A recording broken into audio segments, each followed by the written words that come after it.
Bonjour à tous, je vous demande d'accueillir Patrick Briand.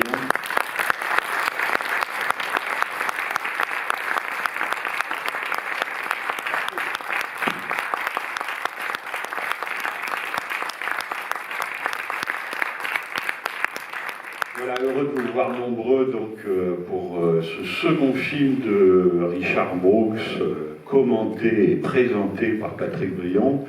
On a commencé par un western samedi dernier, un western MGM.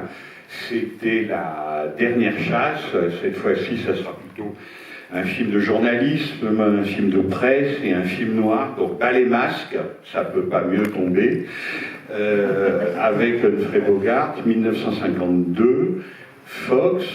Je vais laisser Patrick le présenter, évidemment. Juste un mot, je ne vais pas répéter tout ce qu'a dit Bernard Benoliel à propos de Patrick Briand la semaine dernière, parce que vous le savez déjà.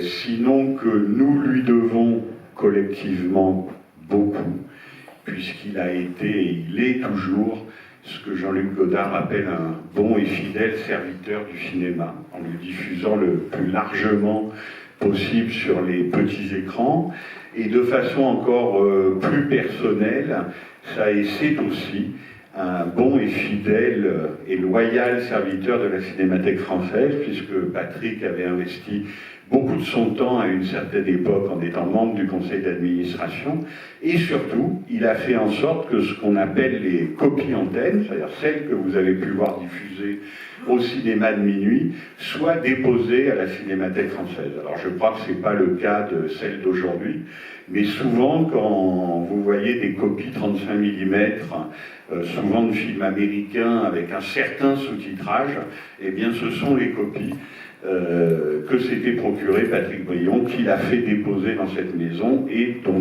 nous servons toujours. C'est quand les sous-titres sont jaunes. Souvent les sous-titres sont jaunes, absolument. C'est comme ça qu'on les reconnaît. Donc voilà, l'expression de notre gratitude. Et puis évidemment, Richard Brooks, il a écrit sur Brooks un ouvrage fondateur dans les années 80, je crois, consacré à Richard Brooks. Voilà, et puis depuis de nombreux autres ouvrages, vous pourrez retrouver Patrick Briand qui signera ses livres sur la mezzanine devant la librairie à l'issue de la projection. Donc merci infiniment pour tout, et je vous laisse la parole pour présenter Bal et Masque. Merci Frédéric. Je suis très content d'abord, bonjour à vous tous, je suis très content d'être là avec vous, je suis très content de pouvoir revoir Bal et Masque. C'est un film absolument exceptionnel, alors ça semble ridicule puisque vous vous en rendez compte par vous-même. C'est dans la grande tradition rooseveltienne l'un des très très grands films américains sur le journalisme. Vous savez que Hollywood, contrairement dans le cinéma français qui a été dans ce domaine-là très pauvre, le cinéma hollywoodien s'est toujours passionné pour le journalisme. Soit pour en démontrer parfois les excès, c'est le gouffre éphémère de Billy Wilder, soit au contraire pour montrer à quel point il participe à la lutte contre les groupes de pression.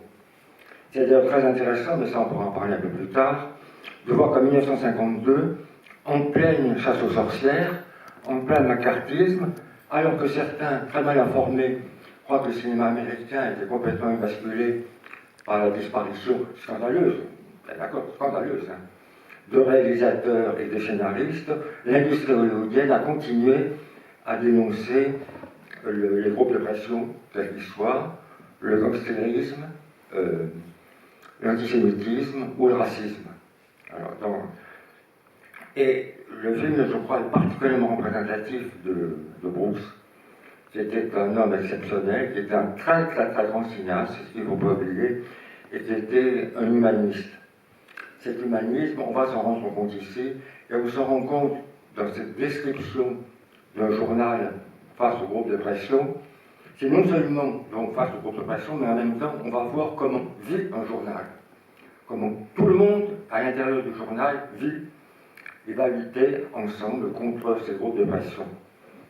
C'est un film remarquable, et en plus c'est un film très très important Donc je suis très content de pouvoir le revoir avec vous et d'en parler tout à l'heure.